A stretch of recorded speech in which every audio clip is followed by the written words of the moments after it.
Maybe just for a show of hands, just want to do a geographical quiz here. Okay. Who's from south of India? I mean, south of India. South, number Chennai, South. South of India. Andhra Pradesh, Karnataka. Nice. North of India.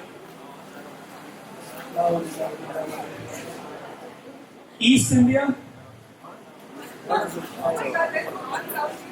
Then West India. Anyone from Andaman and Nicobar Islands? That should be. USA. Okay, fine. I wanted to ask you one interesting question, okay? Very interesting question, and you can answer me if you know. Just raise it if you know the answer. What is the full form of ChatGPT?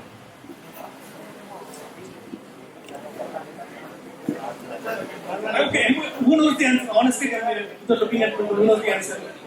Okay, one. How many of you use ChatGPT? See, I run an AI company called Bipolar Factory, which I'll tell more about. This is the first question I ask my interns. So I'm letting you a little secret. Please, know what you're doing. So that's the whole message of this. We all know ChatGPT, we have been using it, but no one knows what's the full form of ChatGPT. I think we are in a ChatGPT generation. That's very well understood.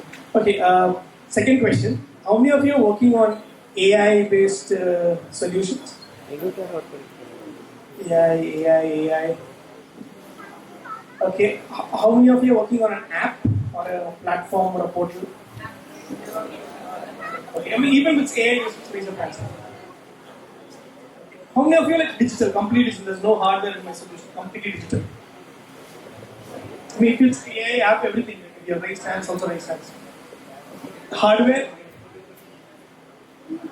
Okay, nice. Good. I'm a hardware guy because there's a very popular saying by a Nobel Prize laureate called Ivan Pavlov. So have you ever heard of the Pavlov dogs? Just look it up. It's very interesting. What he said, all you have is a hammer. Every problem looks like a nail. And kids these days, youngsters these days, I know everyone wants to design an app or AI or blockchain. And I'm very glad there's hardware because I'm a hardware guy. That's why I do it. Okay. Before that, I want to ask you a simple question. Okay. How many percent of India you think, say for example, if 100% of Indian population, how many percent do you think is earning more than 15,000 per month? Out of 100% of Indian population, how many are earning more than 15,000 per month? 35, okay? The answer is 8%. Technically, you know what's the definition of middle class in India? Anyone know? Middle class in India.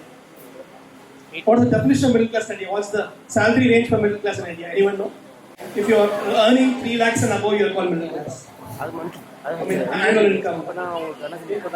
So, you have to clearly understand that in India, if someone is classifying as middle class, they are actually all the auto drivers, all the maids, cooks are also called middle class. So we are doing the statistic inflation and saying that everyone in India is getting middle class, income is increasing. No, absolutely not. Have you heard of CRED? CRED CEO gave a very good example. My target is just 1% of India. I don't care about the others because only 1% can pay for two products. Okay? Yes. One amazing thing with companies like Xiaomi and Vivo is that mobile phone penetration is there for like entire 70% of India. Okay, 30% are still in those old phones. Okay, 70% only penetrated. But if you look closely, they're not paying enough. So whatever you design, okay, and I have this classic thing with students saying, you know, 1 rupee per Indian is 1.3 billion rupees. But no, that's not how you do statistics. India is a very, very poor country.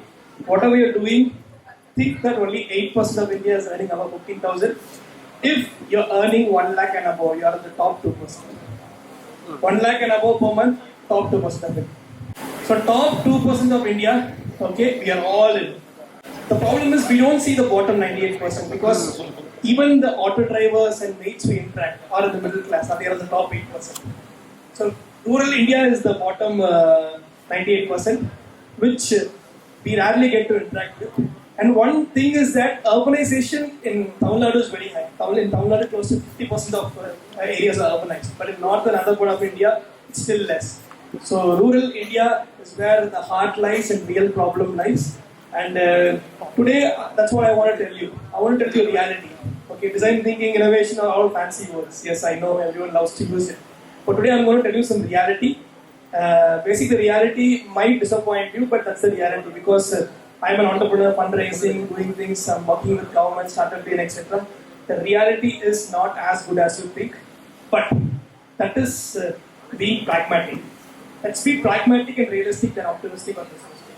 Okay? Being pragmatic and realistic meaning, yes, things are bad, things are snobbish. Okay, I'll tell you about snobbery in India. Snobbery, you know what snobbery is?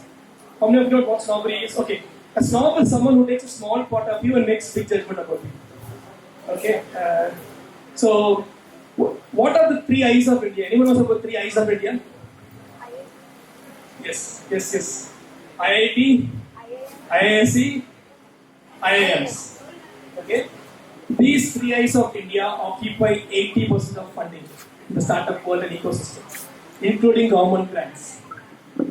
Rest, what we get, the 20%, that's why I love the Sika's program here. You know, a specific clause in the thing, no IITs, no IIMs, no NITs. Because see, this snobbery is going around in India and no one wants to question it because that snobbery is being percolated as have you heard about the classic chess king theory? I'll tell you, it's a classic behavioral economics theory. As long as you get to be the pawn in chess, someone gets to be the king. Everyone likes to fund IIT. Recently I had a friend of mine from Xartup. He just had an Instagram page, didn't even have a product, and he raised 1.3 CR just because he's from IIT. Okay, and then they have this network which goes on. So you are going to have a tougher battle to fight, and all the lies they say that we have government grants, etc. I'll tell you the reality of government grants. Government grants is called an incubation grant, right? You know what incubation is? If the baby is half born, the baby is unable to live, they put it in incubator so that it can live. Everyone thinks they can get incubation grant, governments are giving grants, I want to apply for a government grant.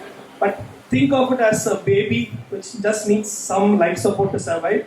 And post that, you really need to raise funds on your own. Why do you think there is a push for startups from the government? Startup, we need more startups. Economic growth is one. Any other? GDP, okay? Make in India, okay?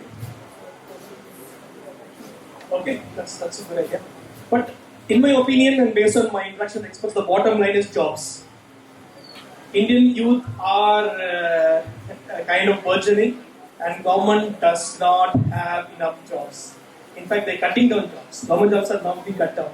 Okay, and the root cause of every startup being pushed so far is create jobs. So that is the reality, guys, before you jump into. But you're solving one very important problem around sustainable development goals. In fact, if you dig deeper about sustainable development goals, the history goes like this. Previously, it was called Millennium Development Goals. Okay, it didn't happen. So what we do, we simply change the name, like how a typical government does. Then we call it SDGs. Of course, I don't think so. We'll achieve by 2030, so we'll change the name again. Okay? So that's not what's going to happen.